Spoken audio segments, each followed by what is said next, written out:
நல்லா கேட்டுக்குங்க. பொன்னோ பொருளோ ஆசையோ பாசமோ எதுவாக இருந்தாலும் அது அவர்களின் வினைக்கு ஏற்ப வந்து அமைகின்றது.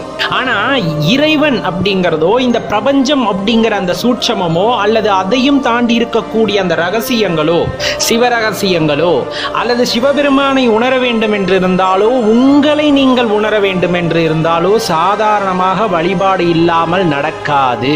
அதுவும் இறைவனோட அருட்கடாட்சம் தான் இல்லைன்னு சொல்ல. நான் ஏற்கனவே சொன்ன மாதிரி சிவபெருமான நினைக்கிறதுக்கே அவரோட அருள் வேண்டும். அப்படிங்கும் போது இறைவனை உணர வேண்டும், இறை தத்துவத்தை உணர வேண்டும், உங்களை உணர வேண்டும். இது எல்லாமே எப்ப சாத்தியம் அப்படின்னா இறைவனை பற்றி கொள்ளும் பொழுதுதான் சாத்தியமாகிறது. சாதாரண விஷயம் இல்லை. உலக தோற்றத்தவே இன்னைக்கும் பல்வேறு கருத்துக்களால் தான் சொல்லிக்கிட்டு இருக்காங்க.